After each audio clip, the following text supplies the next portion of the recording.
There have been parties where it was just staff, parties in the press office. I think the reason why the story that we wrote, getting up for a couple of weeks ago now, ignited the issue so much is that it came the night before Prince Philip's funeral, where the Queen sat alone mourning her husband. And I think that had additional resonance for the public. I think people looked at that and sort of identified with the royal family who were making their own sacrifices. And that made them even more angry with Number 10, even if the Prime Minister himself wasn't there. Now, the Telegraph went very hard on that story, but since then, rather a number of people have come out, not just Telegraph journalists, but in a lot of papers, commentators now saying, look, this is getting ridiculous. Why are we tying ourselves in knots about whether or not the Prime Minister was ambushed by cakes? You know, there are much bigger issues in the country. Do you think the Prime Minister is just playing for time and that this has been quite a successful strategy and that the longer it goes on, the more farcical some of it looks and the greater his chances of survival? Well, you know, Isabel, having done it for so long, that governments always use inquiries as a way of trying to kick things into the long grass, because you announce an inquiry which is looking into the facts. You say, well, now the inquiry started, we don't want to prejudice it, so we can't talk about it for the time being. Then when the inquiry comes out, you say, well, the inquiry's already concluded, so we're not going to say any more about it, and we're all going to try and move on. And then often the government frames the reporting of events like this around inquiries. I mean, as Tom's just said in the Downing Street briefing this morning, Number 10 said that they hadn't been involved in influencing the Met Police on their decision to ask that elements of the Sue Gray inquiry are removed when it's published. So I'm not sure we can blame Number 10 directly for that, but certainly it looks quite convenient for the Prime Minister, doesn't it? That it certainly does. If we ever get any of the information about what was going on in Downing Street, the real nitty-gritty detail, we'll certainly be waiting quite a while for it now. We're not going to have it in the heat of the storm, which is where we are now. Yes, indeed. Now, also in the Telegraph, your columnist, the editor of The Spectator, Fraser Nelson, stated as fact that there are now at least 54 Tory MPs who are ready to put their letters in. That's letters that go in to the backbench Conservative committee in a way that would trigger a confidence vote in the Prime Minister. I was a bit surprised the Telegraph didn't go bigger on that. There's been a lot of speculation as to whether the letters are anywhere, or rather the people in numbers are anywhere near 54 that are willing to do that. Is that what you've been picking up as well from your contacts? Well, these things are always difficult to say because there are always MPs who say they're going to put their letters in but actually aren't. And similarly, MPs that quietly put their letters in but publicly are still expressing support for the Prime Minister. Fraser's obviously a columnist, I'm a reporter. He talks to different people than I do. But my feeling is that actually the real moment of danger for the Prime Minister is kind of past now. It was the night of the pork pie plot and all of that drama, which I think felt like the most difficult moment for him. Whether or not there are now more MPs who are quietly sitting on letters they're going to submit after the inquiry is published, we don't know. I mean, the only person who really knows how many letters there are is Sir Graham Brady. Yes, indeed. And just to be clear, I don't think that there are anywhere near 54 right now, but there are an awful lot of MPs waiting in the wings. And actually, they were waiting for the Sue Gray report, which now may not come. So that may have bought the Prime Minister considerable amount more time. Just very quickly, Tony, on the national insurance rise, people may be wondering what is the link between this and partygate. And it is that the Prime Minister is in a very weak position and a lot of MPs are very uncomfortable about that planned tax rise. Where do you think this is going? Well, the government's been very clear that they're not going to scrap the national insurance hike. MPs and ministers that have come out this week have said that it's not going to happen. We know the Treasury is considering a variety of measures to try and make the cost of living crisis easier for people. It feels like it's possibly still on the table. The government expended so much political capital putting this through in the first place. I think it would feel like an enormous U-turn on what was eventually a manifesto pledge. If you see what I'm saying, I think it would feel like a huge climb down if the government did that. But I don't know. I mean, as you say, Boris Johnson's very weak at the moment. If that's the price MPs give him for their continued support, then perhaps he'll be forced to. Indeed, and very interesting dynamics there with Rishi Sunak, of course, the Chancellor, having led that policy, potentially going to be very humiliated if the Prime Minister scraps it. And Rishi Sunak, of course, being one of the main rivals for the job. Thank you very much, Tony Diver, for joining us, and well done on that fantastic scoop. Now, later in the show, we'll hear from Dame Joanna Lumley, who sat down with me to talk everything from animal welfare to why most people who are feeling sad or stressed should just get a grip rather than complaining about their mental health. That's coming up.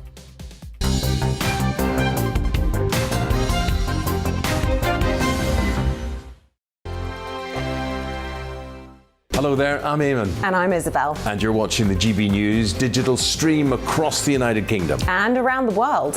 If you're here in the UK, you can also watch us on your TV screen. GB News is Freeview channel 236. On Sky, we're channel 515. 626 on Virgin Media. Just remember, you might need to retune your TV to watch the channel. Yeah, and if you are doing that, find out more about retuning by going to gbnews.uk.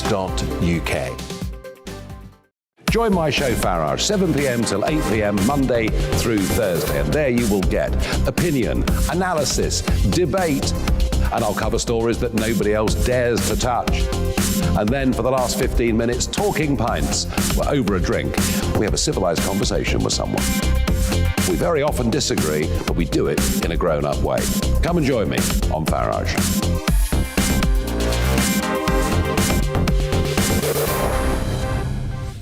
I'm Dan Wootton. Join me Monday to Thursday from 9 to 11 for the feistiest and most fun news debate on TV, where free speech reigns. I'll bring you a sharp take on the day's biggest stories, bombshell newsmaker interviews, and A-list guests. And I guarantee you, no spin, no bias, no censorship, and no reason to go to bed. That's Dan Wootton Tonight, Monday to Thursdays from 9 on GB News. Hello there, I'm Eamon Holmes. And I'm Isabel Webster. And we hope you can join us for Breakfast with Eamon and Isabel. You make me laugh out loud, belly laugh. Is that important first thing in the morning? Yeah, absolutely. And there's me trying to be deadly serious. News is a serious business. Yeah, I have to rein you in sometimes. Well, it doesn't stop us laughing at it. It doesn't stop us having an opinion on what's going on. Yeah. And it certainly will not stop us reflecting what you think. Weekdays from 6 to 9:30 on GB News.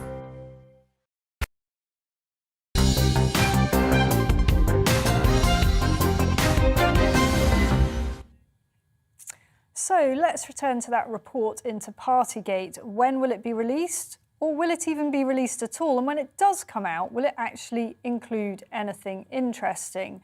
Joining me now to talk about the latest developments is the Tory MP Sir Geoffrey Clifton-Brown.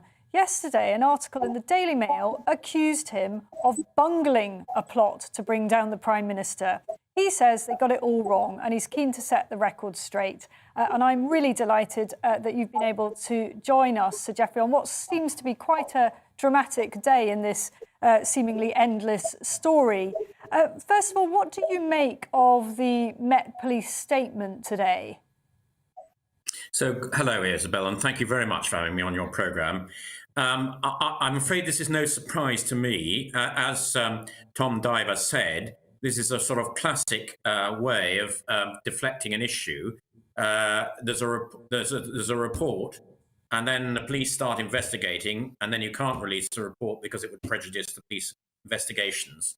So I'm afraid this probably will delay the publication of the report.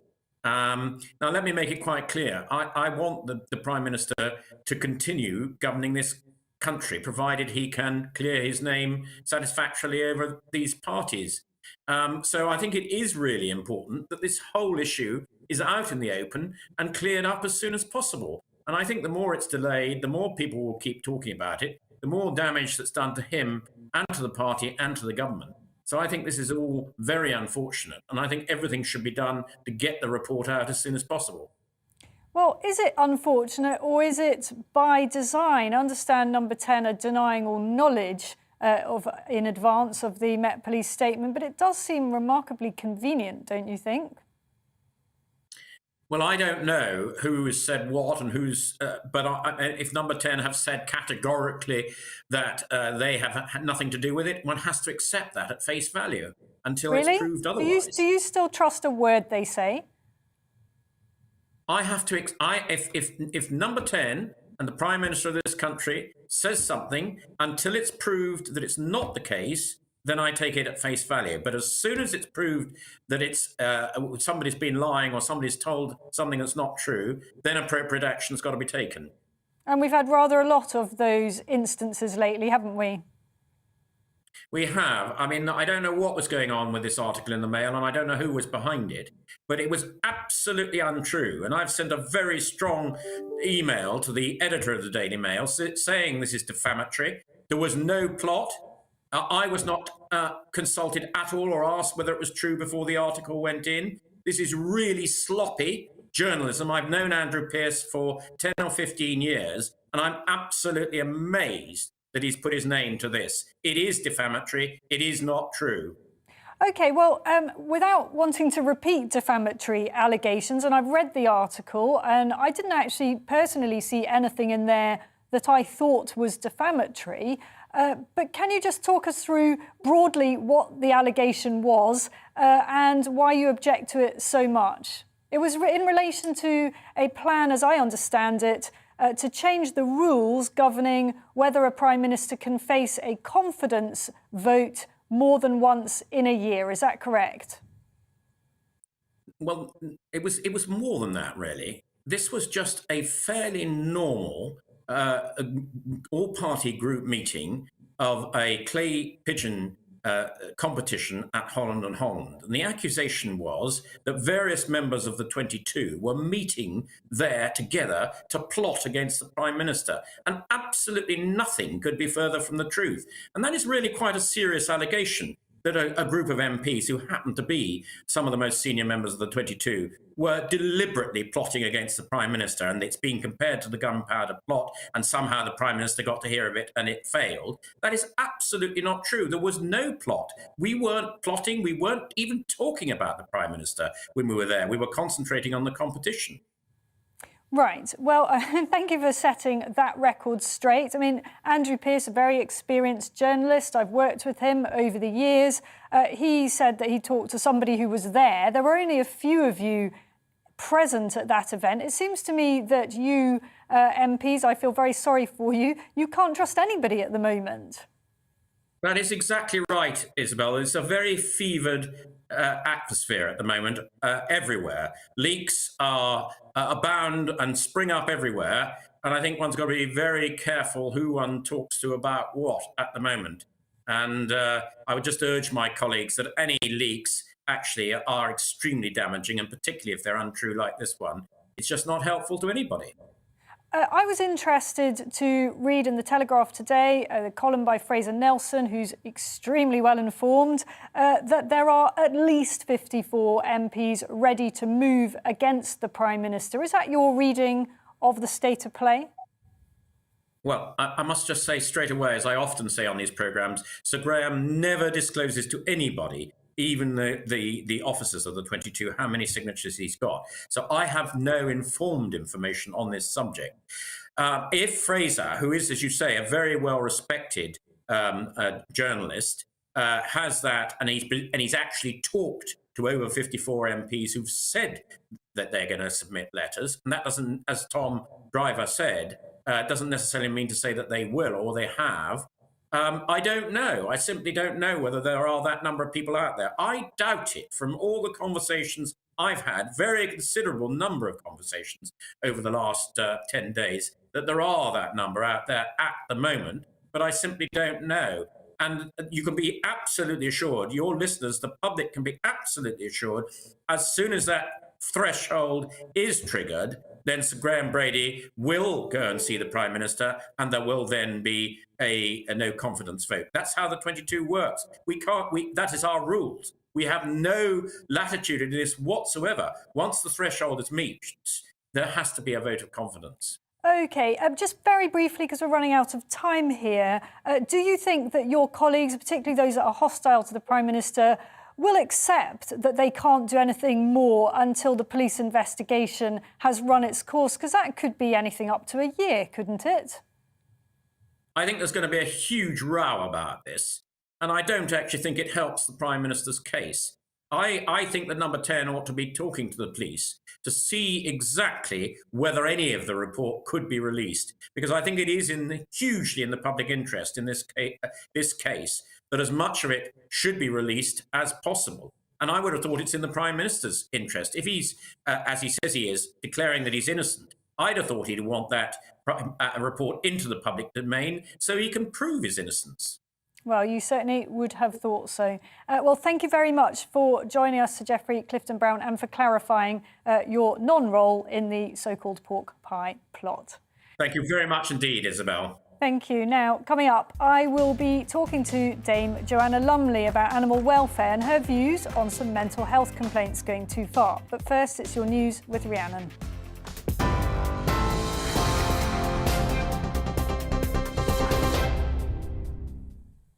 It's 12:30. I'm Rhiannon Jones in the GB newsroom. The Met Police has asked Sue Gray to make minimal reference to the events it's investigating. Her inquiry into alleged Downing Street parties during lockdown was due to be released this week.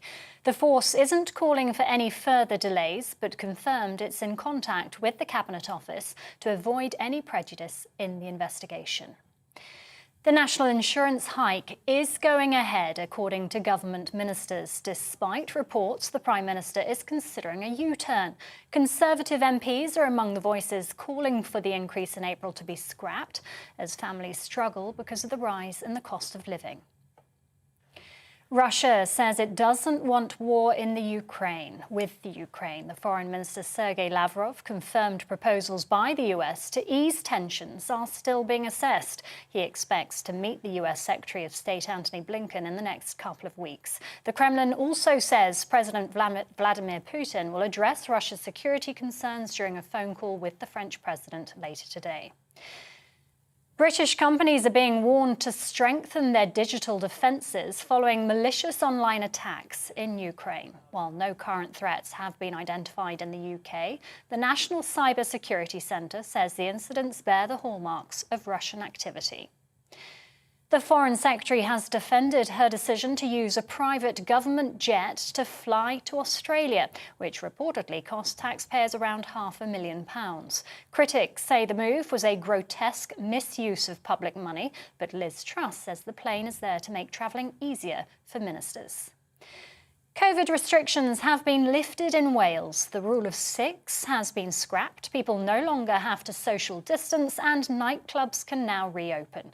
COVID passes will still be required in cinemas, theatres and concert halls. TV, online and DAB+ radio, this is GB News. We're back at the top of the hour.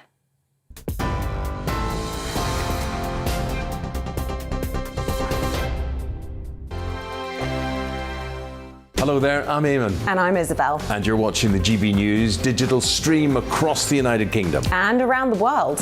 If you're here in the UK, you can also watch us on your TV screen. GB News is Freeview channel 236. On Sky, we're channel 515. 626 on Virgin Media. Just remember, you might need to retune your TV to watch the channel. Yeah, and if you are doing that, find out more about retuning by going to gbnews.uk. Join my show Farrar, 7 p.m. till 8 p.m. Monday through Thursday. And there you will get opinion, analysis, debate, and I'll cover stories that nobody else dares to touch. And then for the last 15 minutes, talking pints. We're over a drink. We have a civilised conversation with someone. We very often disagree, but we do it in a grown-up way. Come and join me on Farage.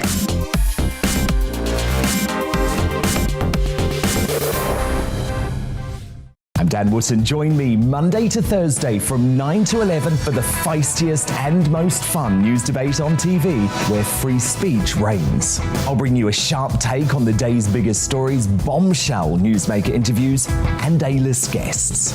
And I guarantee you, no spin, no bias, no censorship, and no reason to go to bed. That's Dan Wootton tonight, Monday to Thursdays from 9 on GB News. Hello there, I'm Eamon Holmes. And I'm Isabel Webster. And we hope you can join us for Breakfast with Eamon. And Isabel. You make me laugh out loud, belly laugh. Is that important first thing in the morning? Yeah, absolutely. And there's me trying to be deadly serious. News is a serious business. Yeah, I have to rein you in sometimes. Well, it doesn't stop us laughing at it. It doesn't stop us having an opinion on what's going on. Yeah. And it certainly will not stop us reflecting what you think. Weekdays from 6 to 9:30 on GB News.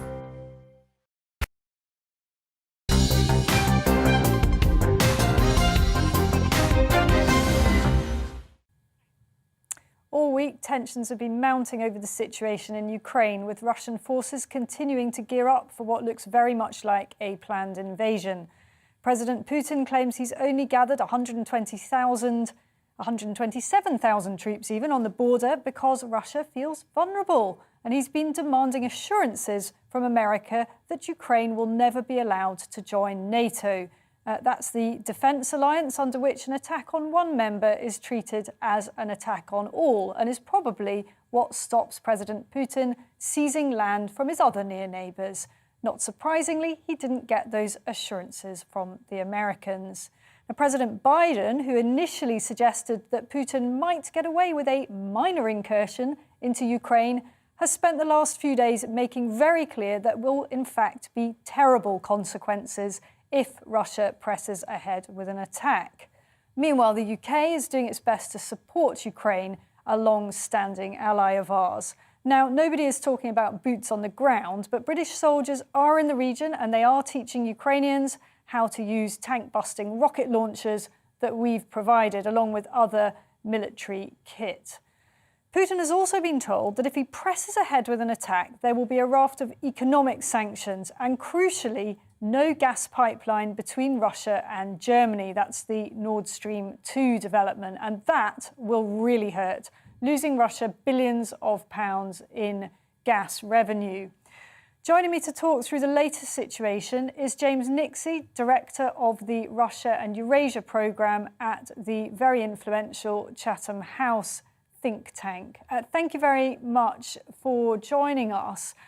What's your reading of the state of play today? Events seem to be moving quite rapidly. Yes, I'm afraid that they do. And the room for manoeuvre as far as diplomatic negotiations are concerned is, I'm sorry to say, narrowing. Those 127 troops you mentioned, Isabel, in your excellent sum-up, if I may say so, are there for a reason, and that is to force the Americans to the negotiating table.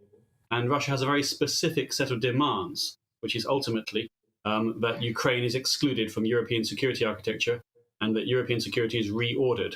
So I'm afraid, as you say, that is somewhat unacceptable to the Europeans and the Americans alike. So as I say, this room for manoeuvre in terms of negotiating space is now limited really only to some arms control and some training issues, and that's not sufficient for the Russians. So we're headed towards impasse. I mean, this is all a bit of a confection, isn't it? Because there is no suggestion, actually, that Ukraine is about to join NATO. President Putin's really just looking for an excuse, isn't he? There is indeed no suggestion that Ukraine is about to join NATO, and I suspect it would be not very good for Ukraine's security or for NATO's. That said, there is an important principle at stake here, which is that it should not be Russia's decision. The thing I hope can all agree on is that Ukraine is an independent and sovereign state, exactly the same as Portugal is. Just because it was once beholden to Russia, just because it was once in the USSR, just because it's geographically proximate to Russia, doesn't mean to say it should be any less in control of what it wants, of what its own ambitions are, than anybody else. So I think the principal point is important here. And of course, again, that's where you rub up to the second part of your question, whereby Putin is looking for this excuse, and that's precisely one of the excuses that he would use. That's because this is so important to him. Just very quickly, talk to us about the weather situation, because that's actually quite important here, isn't it? The Russians want certain weather conditions before they launch any kind of incursion. Is that right? Up to a point. Yes, it's easier on frozen ground than on muddy ground, but to be perfectly honest with you, the Russian army is professionalized, efficient, and now modernized, and its tanks can roll through mud, reasonably easier.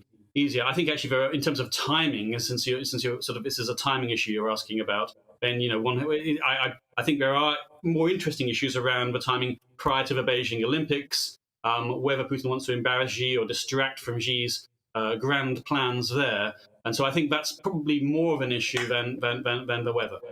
Thank you so much for joining us from Chatham House on the situation in Ukraine.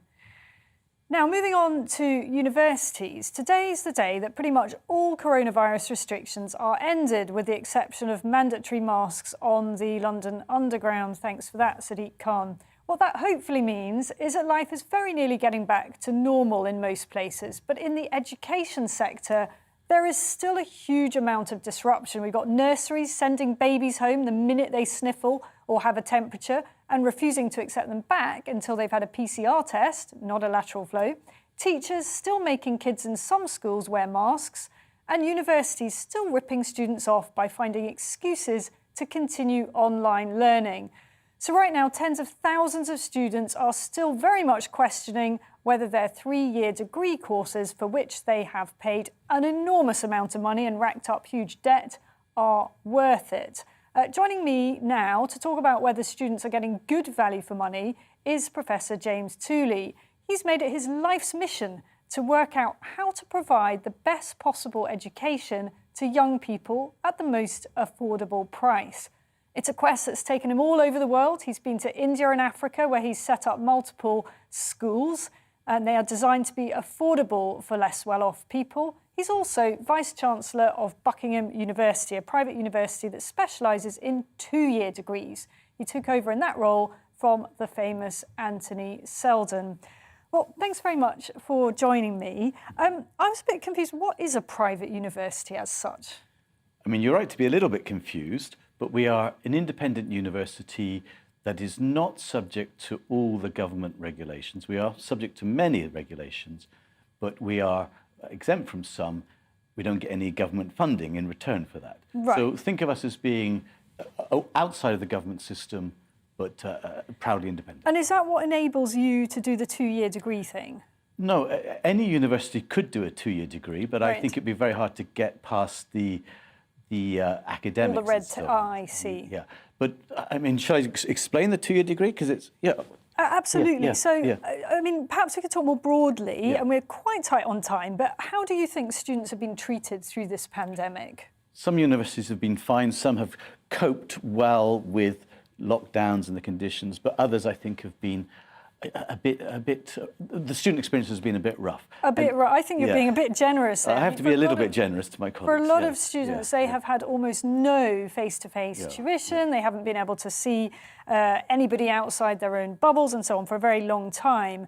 Do you see the demand for 2-year degrees growing? Do you think there'll be a reappraisal after this awful experience for students? Many students want to do a degree more quickly.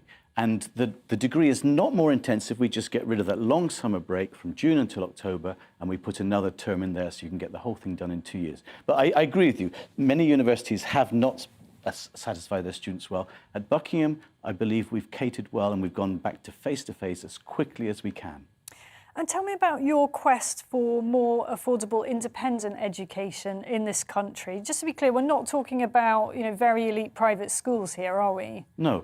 After my experiences you mentioned in Africa and India, I set up a low-cost private school in the north of England, in Durham. I was at Newcastle University at the time. It charges £3,000 per year, not per term, not per year. That's 3/5 of the cost of the state funding of the schools in the area, and a fifth of the price of other private schools. And it's doing really well. It's got an Ofsted good, huge parental satisfaction. It's doing incredibly well. We've proved the model works. And is that school oversubscribed, or can it accommodate more? It's quite a small school. It's a small school. It is now oversubscribed. So we're looking to get other schools, and I want to see others do the same thing down south, here in London and the southeast. It'd be great to see low-cost private schools emerging here. I think we've proven there's a market for it up north. Yes. And we are, again, satisfying parents in many ways, including getting back to face-to-face teaching as quickly as possible, not having masks in the classroom. All the things that we can do, we are doing as quickly as possible, as we are at Buckingham University. Good. Well, I hope you're going to come back on again and talk to us more about your work overseas. That's ongoing, isn't it? It's still ongoing, yes. I obviously, as Vice-Chancellor, I have less time, but we have projects in Nigeria and India at the moment, looking at improving even more the low-cost private schools there, providing an alternative to mediocre state education. That's what my life's work has been about, and I want to do more here in this country too. To compensate for mediocre state education. That's a great mission. I said it first. Thank you so much for coming on. I hope you come back to talk to us more about that, and we will look forward to seeing you again. Thank you very much. Now,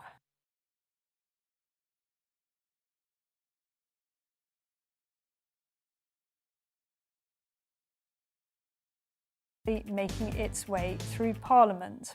I've been speaking to Dame Joanna Lumley, a long-time campaigner for the rights and welfare of animals, in particular farm animals. I started by asking her why we seem to treat farm animals so differently to our pets. People will carefully keep and tend a couple of budgies in a cage.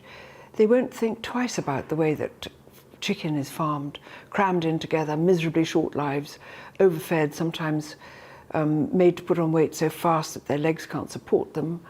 A completely hideous way. They wouldn't think twice about not getting a chicken nugget for supper. And yet those are birds, and for some reason they're not real birds. Do you know what I mean? Birds are different birds you put in a feeder and things like this. So we have this slightly dreadful attitude where we will kill to get the right food for our dogs and cats, ponies, hamsters. But pigs, cattle... Incredibly intelligent pigs, you know, the suffering of pigs. It's one of the most ghastly things in the world. Is horrendous. When you know how intelligent they are, I had the greatest privilege once. In Compassion in World Farming, as it was called, it's now shortened its name to Compassion. We were trying to get the government to accept that animals, and farm animals in particular, are sentient creatures, because up until then they weren't protected, in transport particularly. Extraordinary. They were treated like a sack of potatoes or a kilo of apples. Still having that debate, you know, that we should have to have a kind of big debate as to whether animals feel anything. I know. Well, it was so odd because we decided to go to Parliament, taking a small pig to Parliament to show that a pig has feelings. And so, but the night before, this tiny pig called, of course, Babe, came with her grown-up man and a dog, a collie dog, who, rather like him, Babe, the pig thought was its mother because it was an orphan piglet. And they came to my house, and Piglet spent the night with me, Babe, and she was as quick as that. I showed her where the dirt tray was. She didn't need showing twice. She never made a mistake. She only used the dirt tray. I was writing a book at the time and was sitting at a desk, and the fire was on. She just lay in front of the fire like a little puppy, went to sleep. Always looking when she woke up to find her mother, i.e. the dog, who was going, oh God, this pig again. Anyway, the dog was very patient and good with it. And the next day I put on my best clothes and we got into a London taxi who'd been told about this. And Pig and I went, with man and dog lying on the floor, to Parliament. And when I got there to St Stephen's Green, just outside, the press were there as if they were waiting for a movie star. And I opened the door, the Guardian got the most sensational picture of me in my hat and grand clothes, and on a lead, small Piglet jumping out of the thing. And she went straight to the lawn and began rootling it up. And they were all going, oh my God. And I was saying, I was like her carer. I was going, she'll get very cold in this weather. It was November. So look after, I think that's enough for her. She's getting bored and tired now. This small Piglet rootling around. Sweet. When was it? This was 10, 15 years ago. 15 years, easy. But the truth is that this country was the one who managed to get farm animals rated as sentient creatures. So we took that to Brussels and managed to get them. And so I went and spoke twice at Brussels at the big parliament over there. And Europe, grudgingly, because you know quite often the standards of animal welfare on the continent much worse are very grim in many places. In Eastern Europe. Very grim in many places. And so they adopted it. And of course, when Brexit happened and we came out, it seems that we abandoned all those things, and we're now having to think again whether we treat them as... You go, hang on, what's happened? How have we gone back? We introduced this. Yeah. It was not supposed to happen. I don't quite know what happened there, but it looks like we forgot to cut and paste those particular laws, and so we have to go through it all again. So we start all over again. Yeah, it's frustrating. And I mean, the other opportunity that now arises is on live animal exports, which I'm sure you know about. We've done a lot of work for that too. And it doesn't matter, 3 steps forward, 2 steps backwards, or sometimes 4 steps backwards, and you start all over again. And people keep saying, oh, there are jobs. People put jobs, you'll find this, Isabel, people put jobs more almost above anything. Yeah. Now, I understand this, we all want jobs. We all want to pay for things. But just as in the old days, the man who cleaned the chimneys and kept a boy to go up the chimneys was a job, some things are now outdated. We can do things differently. Yes. So we were always saying, let's have, if export has got to happen, which it will, let's have chilled carcass. Yes. So kill the animals at home, don't travel them for 16, 18 hours with no lairage, where they're dealt with in a horrifically inhumane way at the other end. Yeah. So it's been a fight. So I have to ask, what happened to the pig? What happened to Babe? Oh, Babe. Did Babe live out Babe lived out her days? natural life. She lived in an orchard, and nothing happened to Babe. She grew to be a big pig and a happy pig. I'm glad that Babe wasn't just a publicity stunt pig. No, she wasn't. She wasn't. But there are all kinds of other things. On my travels, you see, I'm lucky enough to have travelled the world, and I was up in, I think it was Gujarat, and there were some camel farmers there. Oh, right, yeah. And camel milk is much prized and terribly good. It's got a very low something content. Oh, don't ask me. Like GI or something. It's brilliant. Right. It's wonderful, and it's particularly good for all kinds of ailing people. Right. It's far better for you than goat milk, cow milk, whatever. Yeah. And I noticed that when they were milking the camels, they all had their calves by them. Right. They would let the calf take some milk, Yeah. push it away, take some milk, put the calf back again. Yeah. So the calf was always with its mother. Yes. Now, what breaks my heart about dairy farming is that if it's a bull calf, they're shot at 2 days old. I mean, this is unbelievable. And I think this goes back to what you were saying about people not really recognising farm animals as animals in the way that we treat every other animal. And, you know, it's the same with chicks, isn't it? The kind of mincing of day or 2 day old chicks is grotesque. You know, if we did it in public, we stood in Trafalgar Square and did that to arrested, wouldn't we? know, but because I know. it's behind closed doors, nobody seems to, well, they don't want to know, and do they care? I don't know. Well, it's very, very difficult because the chain goes back a long way. If supermarkets, or what they always say, the public, is unwilling to pay money for the food, we're terribly reluctant to spend money on food. I don't know if you've noticed this. We want cheap food. We've got used to cheap food. We like cheap food. So we want milk to be cheap. And to get cheap milk, the farmers have to have a pretty rapid turnaround. So they milk the cows out of existence, and they're being sent to slaughter. And the cows, you know, when they can live till 25. No, it's grotesque. So most of the animals we kill are killed far, far too young for their natural life and treated in a way that is not sensible. Now, if milk was a bit more expensive, and remember, milk is a luxury. We don't need it. It's nice to have it, and it's good for bones and things. We don't need as much as we have of it. If the cow could remain with her calf, and we could take some of her milk, if the calf could then grow into a full-sized beef and live in the outdoor world, and when it came its time, it had lived a good life and was a proper grown-up beef, this makes it different, but of course it costs more, and people don't want to spend more money. That's what So then we get into deals with other countries, and we want to get cheap meat in from Argentina or wherever, Brazil or Australia. We want it cheap, and people just go, I want my stuff. I like my bacon. I don't care how you make it, I like bacon. You go, well, would you pay a bit? No, I don't want to pay any more for it, I just like it. And I want to take them to see how pigs are reared and how they're slaughtered. Yeah, absolutely. So you, although we're talking here about compassion in world farming and farm animal welfare, I looked at how many charities you support, and it's something like 60, I think. Not all of them are animal related, are they? No. You've done stuff for mental health as well. I mean, I know you've done a whole range of things. The Gurkha is one of the most famous ones. Have you done stuff for Mind and other mental health charities? Yes, I have. I mean, I'm a friend of a lot of these ones. I'm not necessarily more than, let's say, a patron or a well-wisher, a fellow traveller with some of them.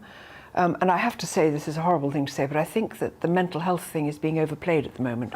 Because anybody who's even remotely sad says they've got mental problems. You go, no, this is what's called being human. When somebody dies and you grieve, that's human. That's what being a human is. You're not mentally ill. And I think it also is awful to people who really are mentally ill or are properly clinically depressed for everybody to say that they've got to have some sort of special treatment because and everybody's claiming the mental illness bandwagon. I think that's wrong. And although, you know, much derided, the stiff upper lip and not blubbing and trying to get on with it, you know, there's a little short poem which I think was probably made up by somebody I can't remember, but it was life is mostly froth and bubble. Two things stand like stone. Kindness in another's trouble, courage in your own. And if you think of that, just get a grip, do you know what I mean? Of course some of you are going to feel bloody awful, and some of you may well be suicidal or mentally depressed. That's a different thing. But anybody who just goes, oh, burr, you just go, get over it. And you successfully did that. You know, you do speak from experience. Well, I had a kind of burnout. I had a burnout. But then all of us have dark times. All of us have dark times. And remember they'll go away. B, don't be afraid to tell ordinary people about it. You don't have to go specially, you don't have to take drugs, you don't have to do anything different. Just go and do something kind. If you do something kind, get out and also stroke a cat. Or feed a fox. That's another of my weaknesses. You feed in your garden? Or and is that in London? How do your neighbours feel about this? Some neighbours very good, some a bit sad. Some not so keen, because foxes can be quite noisy, right? Yes, but they're utterly beautiful. Also, they were there before we were there. You know, everything's got a right to live. And once we found a fox, long ago, 15 years ago, 20 years ago, a fox had come into our garden and died of mange.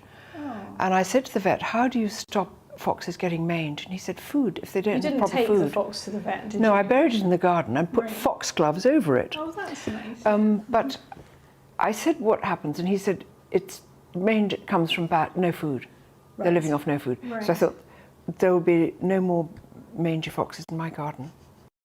I think we need to go and talk to the neighbours about that and see what they think. So just going back on the mental health thing, because I think the point you made is a really interesting one. So do you think that Harry and Meghan kind of lots of emoting is on balance been unhelpful then? Because they have done good things in sort of bringing attention to mental health, but it's gone too far. Well, a lot of people have brought, you know, Marjorie Wallace of Mind is the most exceptional person. You know, I know Marjorie. There are just extraordinary people who've been working on proper mental health issues for ages and ages and ages.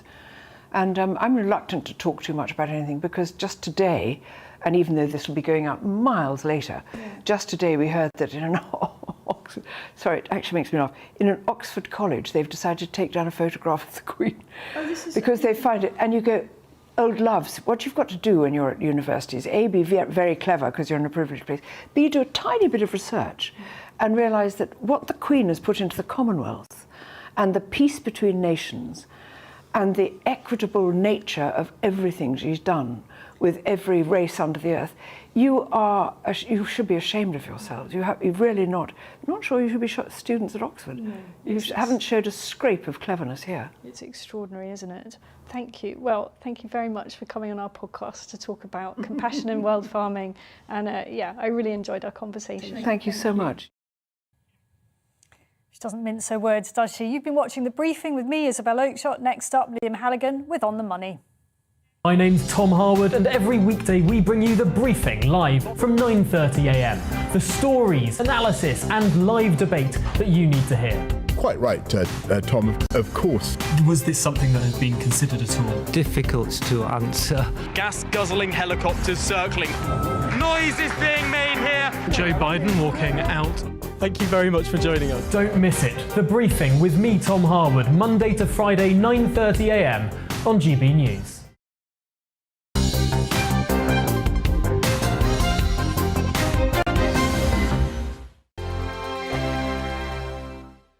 Hello there, I'm Eamon. And I'm Isabel. And you're watching the GB News digital stream across the United Kingdom. And around the world. If you're here in the UK, you can also watch us on your TV screen. GB News is Freeview channel 236. On Sky, we're channel 515. 626 on Virgin Media. Just remember, you might need to retune your TV to watch the channel. Yeah, and if you are doing that, find out more about retuning by going to gbnews.uk. Join my show Farage, 7 p.m. till 8 p.m. Monday through Thursday. And there you will get opinion, analysis, debate, and I'll cover stories that nobody else dares to touch. And then for the last 15 minutes, talking pints. We're over a drink. We have a civilized conversation with someone. We very often disagree, but we do it in a grown-up way. Come and join me on Farage.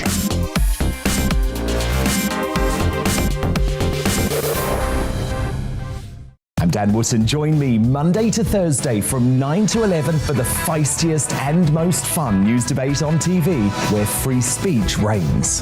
I'll bring you a sharp take on the day's biggest stories, bombshell newsmaker interviews, and A-list guests. And I guarantee you, no spin, no bias, no censorship, and no reason to go to bed. That's Dan Wootton tonight, Monday to Thursdays from 9 on GB News. Hello there, I'm Eamon Holmes. And I'm Isabel Webster. And we hope you can join us for Breakfast with Eamon and Isabel. You make me laugh out loud, belly laugh. Is that important first thing in the morning? Yeah, absolutely. And there's me trying to be deadly serious. News is a serious business. Yeah, I have to rein you in sometimes. Well, it doesn't stop us laughing at it. It doesn't stop us having an opinion on what's going on. Yeah. And it certainly will not stop us reflecting what you think. Weekdays from 6 to 9:30 on GB News.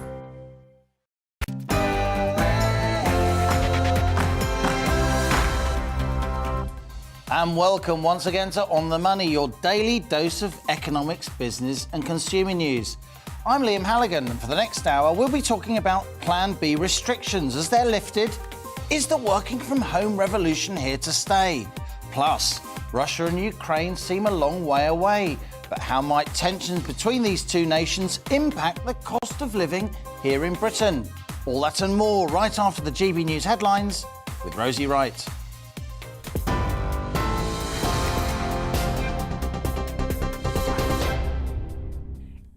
Good afternoon. It's 1 minute past 1. I'm Rhiannon Jones in the GB newsroom.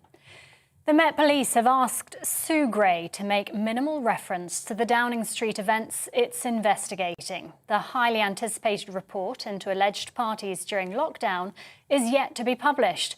Its findings could potentially trigger a vote of no confidence in the Prime Minister.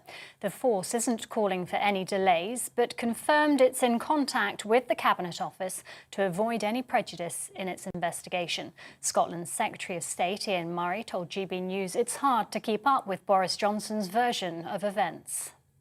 It calls into question the Prime Minister in terms of the ministerial code in line to Parliament. And the very fact the Metropolitan Police are talking about 8 parties. The Prime Minister said there were no parties, then he said he didn't attend parties, then he said he didn't think they were parties but work events, and now we're up to the latest excuse of the Prime Minister being ambushed by his own birthday cake. It's become farcical, and it would be like a funny play if it wasn't so serious for the country. The national insurance hike is going ahead, according to government ministers. That's despite reports the Prime Minister's considering its delay. Conservative MPs are among the voices calling for the increase in April to be dropped as families struggle because of the rise in the cost of living. Number 10 says there are no plans to scrap the rise. Russia says it doesn't want war with Ukraine, but the country won't allow its interests to be ignored. The country's Foreign Minister, Sergei Lavrov, also confirmed the Kremlin is still assessing US proposals to ease tensions. He expects to meet the US Secretary of State Antony Blinken in the next couple of weeks. 100,000 Russian troops have amassed on the border with Ukraine in recent weeks, stoking fears of an imminent invasion.